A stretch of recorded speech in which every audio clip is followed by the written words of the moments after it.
사람은 고통을 겪으면 조심하는 것을 배웁니다. 그리고 사람은 고통을 겪으면 홀로 사는 법도 배웁니다.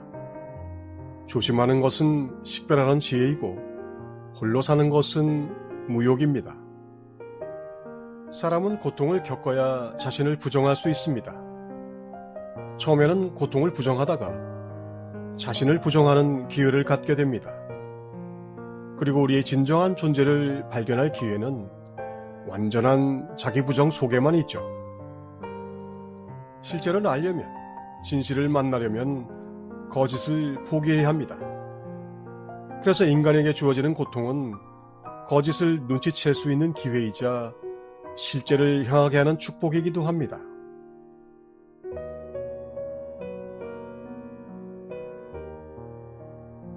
거짓자, 즉 에고를 포기해야만 진정한 자기, 그리스도를 발견할 수 있습니다.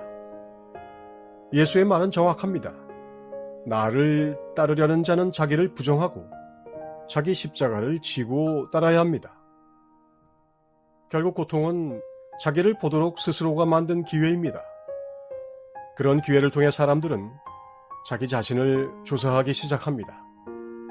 고통이 클수록 탐구의지, 즉 조사하는 힘도 커집니다. 탐구를 통해 자신에 관한 왜소한 이미지 안에 매몰돼 있어서 꿈도 꾸지 못한 존재의 높이와 깊이를 발견할 수도 있습니다. 대단한 행운이죠. 그래서 고통이 축복일 수 있는 겁니다.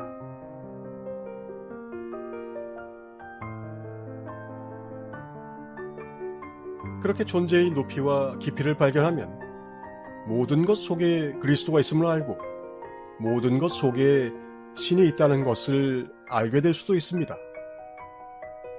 도마복음에는 이렇게 표현되어 있죠. 돌을 들어보라, 나를 발견할 것이다. 나무를 쪼개보라, 거기서 나를 볼 것이다. 괜한 표현이 아니라 사실을 진술한 것입니다. 이런 발견과 조사와 탐구가 꼭 힘들고 어려운 것은 아닙니다. 하고 싶은 대로 마음껏 하고 원하는 것을 마음껏 해도 됩니다. 다만 끝에는 언제나 그러나 당신 뜻대로 하소서가 붙어야 한다고 유튜버 화이트래빗은 말합니다.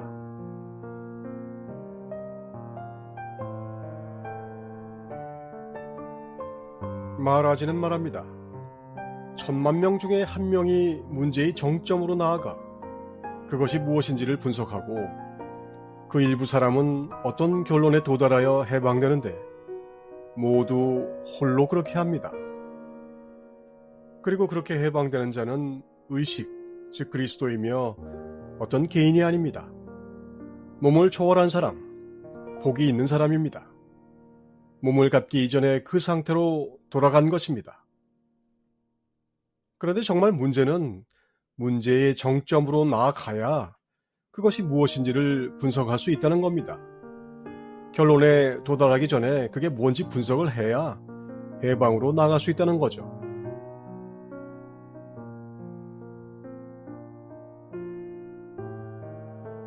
천만 중에 한 명이 이런 경지에 이를 수 있다는 겁니다. 물론 결론에 도달하는 건 그중 일부입니다. 도대체 왜 이렇게 어려운 걸까요? 왜냐하면 사람이 스스로를 탐구하고 조사하게끔 만드는 고통은 정말 축복이어서 그렇습니다. 그건 아무나 만날 수 있는 게 아니거든요. 정말 순수하지 않으면 곁을 지나가도 보이지도 않습니다. 나도 고통스럽다고 말할 수도 있습니다. 하지만 그 고통부터 조사해 보십시오. 고통이라고 말하는 것들의 대부분은 투정과 어리광에 불과한 경우가 많습니다. 많은 정도가 아니라 거의 그렇죠.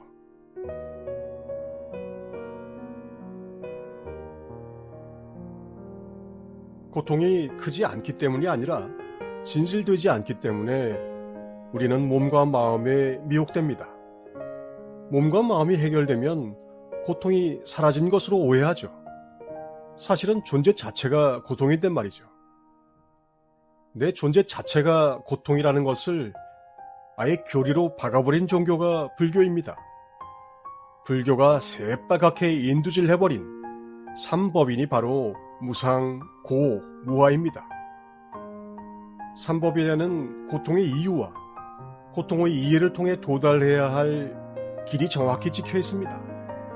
그런데 문제는 이 지식을 보통의 지성으로는 이해할 수 없다는 겁니다.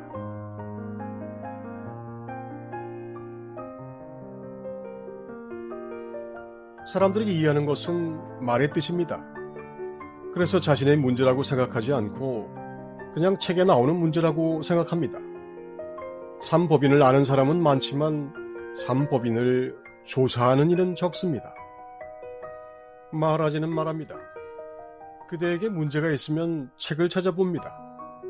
왜 그대 자신을 탐구하여 그대가 무엇인지 알아내지 않습니까?